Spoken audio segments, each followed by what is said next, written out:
कुमाऊं भी मानता है, इसलिए इनको राज राजेश्वरी कहा गया।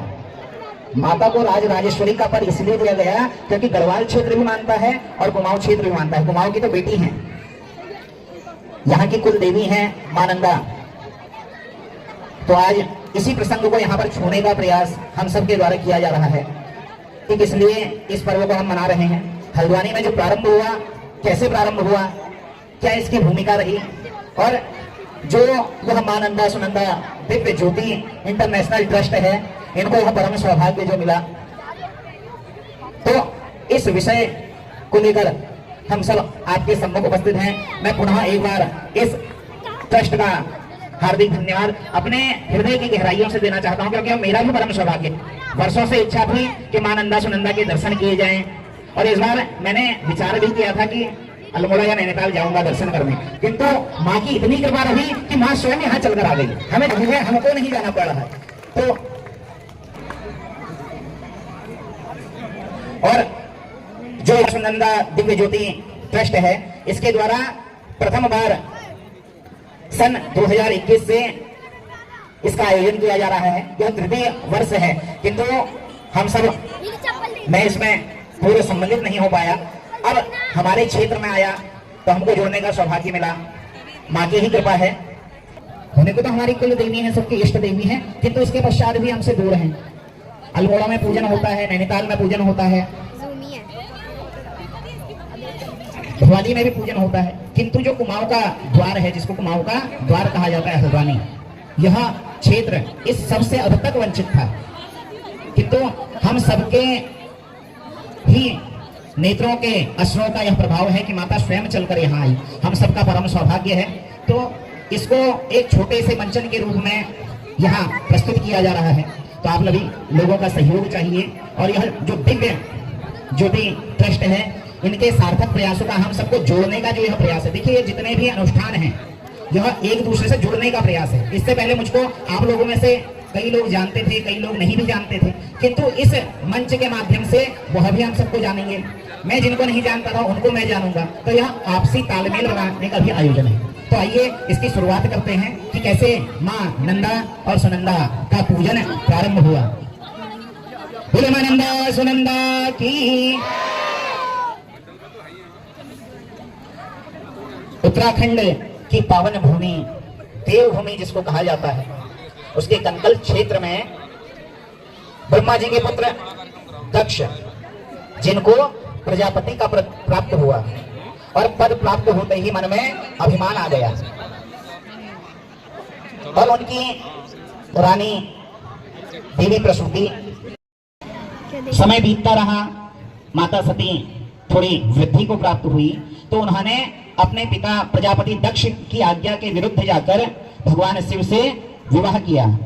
देखिए, प्रजापति चाहते थे कि सती का विवाह भगवान विष्णु से हो, किंतु माता सती उनके विरुद्ध जाकर भगवान शंकर से उन्होंने विवाह किया, जिससे दक्ष प्रजापति बड़े क्रोधित हुए।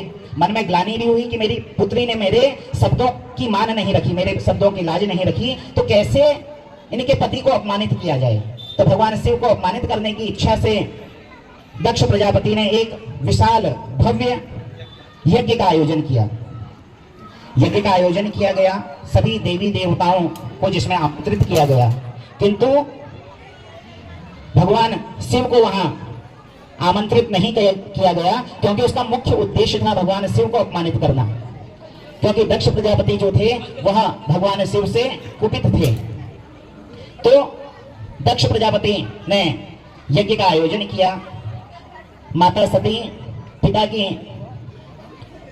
यज्ञ में सम्मिलित होने दक्ष प्रजापति के महल में आई, देखा कि विशाल यज्ञ का आयोजन हो रहा है, आयोजन किया जा रहा है, सभी देवी देवताओं का भाग सुनिश्चित किया गया, किंतु भगवान शिव का भाग नहीं रखा है, जिसको देखकर माता सती बहुत क्रोधित हुई और मन में ग्लानि भी हुई कि है तो मेरे पिता, किंतु मेरे पति का मान नहीं रखते, तो कैसे मेरे पिता हो सकते हैं। क्योंकि पिता तो वह है जो अपने और अपने जवाई के वचनों की लाज रखे, उनकी सब इच्छाओं को संतुष्ट करे। किंतु मन में जब भगवान शिव का अपमान देखा तो माता सती को बहुत क्रोध आया, और वहीं दक्ष प्रजापति के यज्ञ में क्रोधाग्नि में भस्म होकर दक्ष के यज्ञ को अपूर्ण कर दिया।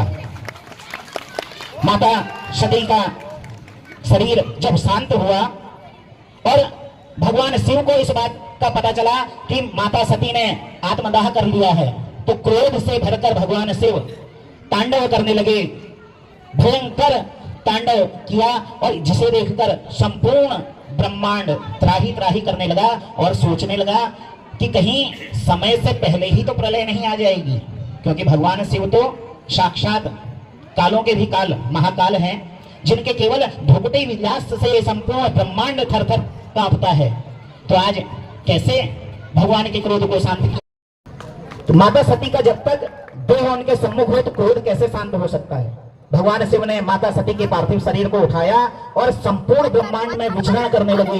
रोते रोते भगवान शिव संपूर्ण ब्रह्मांड में, माता सती की देह भगवान के पास है, उनका क्रोध शांत नहीं हो सकता। तो किसी न किसी प्रकार से आभूषण आदि इस धराधाम पर जहां जहां गिरे, माता के शक्तिपीठों की स्थापना वहां वहां की गई। तो ऐसे ही विचरण करते करते जब महादेव इस देवभूमि पर पहुंचे, माता सती के नेत्र जिस स्थान पर गिरे, माता नैना देवी की वहां पर स्थापना हुई। बोले मां नंदा देवी की, मां नैना देवी की। और वहां पर एक विशाल झील का निर्माण हुआ। मां नैना देवी के आंसू जहां पर गिरे वहां पर विशाल झील बनी और उसी झील का नाम नंदा देवी कहा गया और उसी स्थान का नाम नैनी, जो जल है उससे ताल, उस स्थान का मिलाकर उस स्थान का नाम नैनीताल पड़ गया।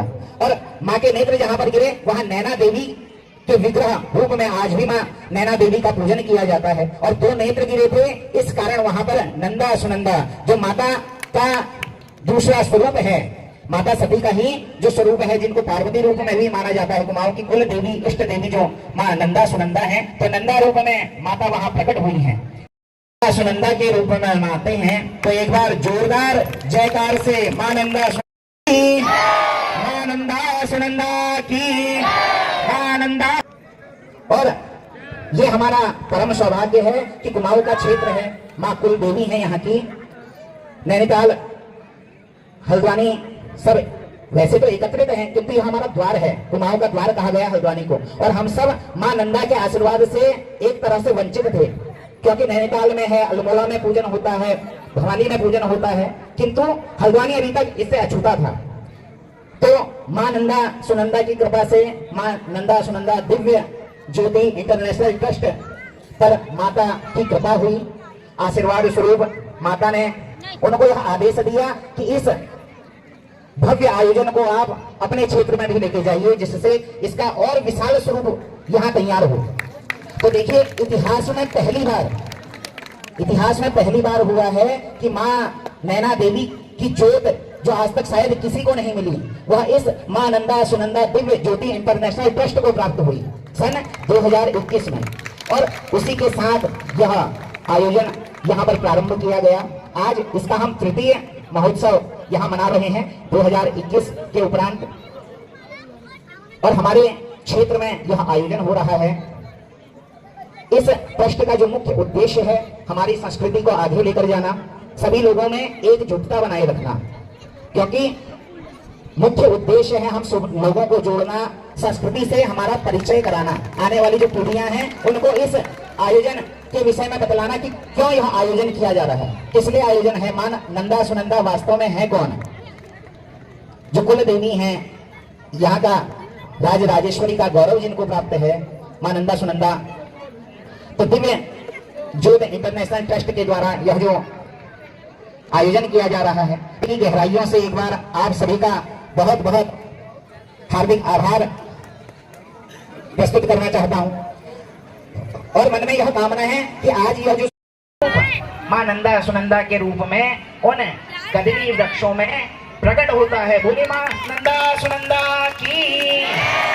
तो इस प्रकार इन कदली वृक्षों में मां नंदा सुनंदा का पूजन किया जाता है, और उसके पश्चात बड़े भक्ति भाव से माता के भक्त लोग उस स्वरूप में ही स्वयं माता को प्रत्यक्ष रूप में जानकर, क्योंकि माता तो वैसे सर्वत्र है, यत्र तत्र सर्वत्र माता है, माता का स्वरूप से वहां माता का पूजन करते हैं, अनुष्ठान करते हैं, माता का आवाहन करते हैं और इस प्रकार उस कदली वृक्ष में ही साक्षात माता के स्वरूप को जानकर उनका पूजन किया जाता है। बोले मां नंदा सुनंदा की।